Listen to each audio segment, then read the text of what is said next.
Chers hommes et courtoises, chers hommes et courtois, c'est avec un grand plaisir que je m'adresse à vous aujourd'hui, comme je m'y étais engagé par le biais de cette vidéo et des réseaux sociaux dans un esprit de moderniser notre communication et de renforcer notre proximité. Nous nous trouvons aujourd'hui au Bois de la Sarre, quelques semaines après l'inauguration de notre tout nouveau City Stade qui est derrière moi. Ce projet symbolise notre engagement à offrir à notre jeunesse et à tous les passionnés de sport un espace de vie, de rencontres et de dynamisme, comme ce fut le cas le mois dernier avec la réalisation du Pump Track à la Grande Fin, qui ne désemplit pas depuis son inauguration en présence de notre député et de la sénatrice. Pump Track qui est une première dans le bassin de Briey et dont nous pouvons tous être fiers. Je vous invite d'ores et déjà à nous faire part de vos remarques et de vos idées, soit par mail, soit en direct, en appelant en mai. Lors des réunions de quartier prévues prochainement à compter du 8 juin prochain jusqu'au 29 juin, nous poursuivrons les échanges dans vos quartiers respectifs. Votre voix est essentielle pour orienter nos actions et nous permettre de répondre au mieux à vos attentes. Depuis le début de notre mandat, notre équipe municipale s'est consacrée sans relâche à l'amélioration de notre ville et à la réalisation des promesses faites en 2020 dans notre campagne électorale. Nous avons redynamisé la ville, renforcé la sécurité et initié des projets de rénovation urbaine pour embellir Omécourt. En matière de transition écologique, nous avons pris des mesures importantes avec une végétalisation accrue de la ville, créé les premiers vergers partagés et souhaitons également soutenir les initiatives locales en faveur des énergies renouvelables avec l'installation par exemple de panneaux solaires et bien évidemment soutenir l'implantation par la communauté de communes d'une centrale photovoltaïque sur une ancienne friche industrielle désormais polluée et située sur le haut d'étape.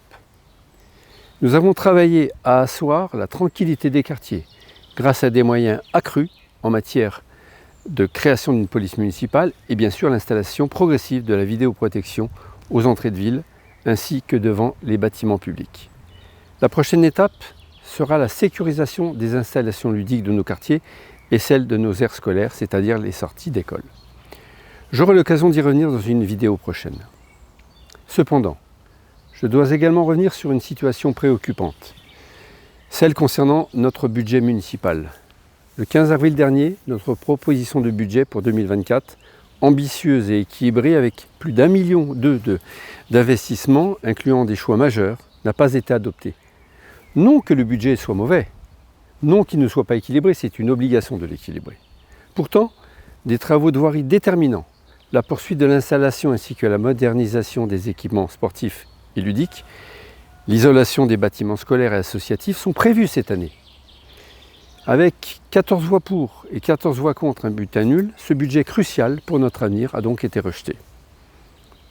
Cette situation résulte principalement de l'irresponsabilité de certains, qui étaient quelque temps avant dans la majorité, un pied dedans, un pied dehors, et donc effectivement, une partie de la majorité explose.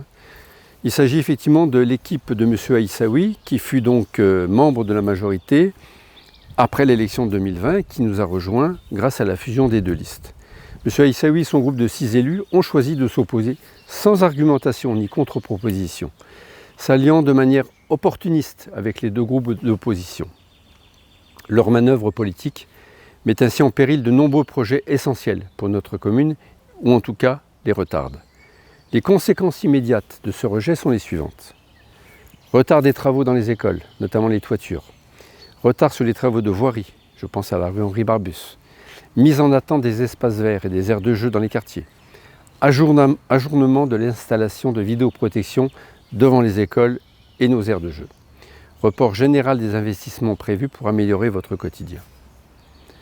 En tant que maire, je suis déterminé à poursuivre nos efforts pour rendre Omécourt plus attractive, malgré les obstacles créés par ces petites manœuvres politiques qui n'honorent pas leurs auteurs et dont chacun commence à prendre conscience. Depuis quelques semaines, nous attendons donc les conclusions de la Chambre régionale des comptes, puis, évidemment, la copie de Madame le préfet de Meurthe-et-Moselle sur la pertinence de notre budget et de ses priorités, qui n'est pourtant que la continuité des budgets ambitieux précédents, et restons engagés pour un avenir meilleur à Omécourt. Je tiens également à évoquer ici une situation qui a récemment fait surface concernant une plainte déposée contre le maire par un collectif animé par M. Aïssaoui et son équipe, ainsi que par l'opposition municipale. Si pour l'heure je n'ai pas d'autres informations sur le sujet, je tiens à vous assurer que je répondrai à toutes les questions en toute transparence le moment venu.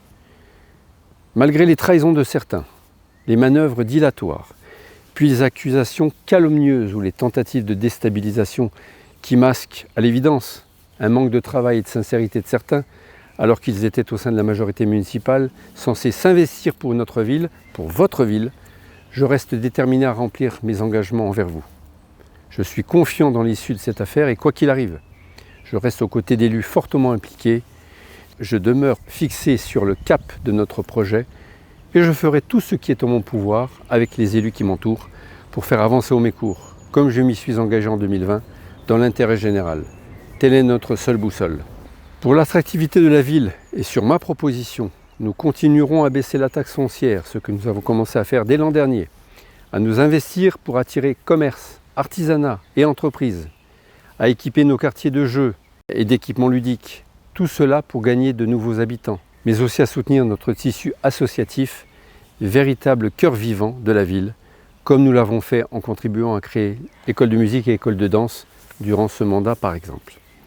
Ensemble, nous pouvons surmonter ces défis et continuer à construire Haut-Mécourt solidaire, dynamique, citoyenne et respectueuse de notre environnement.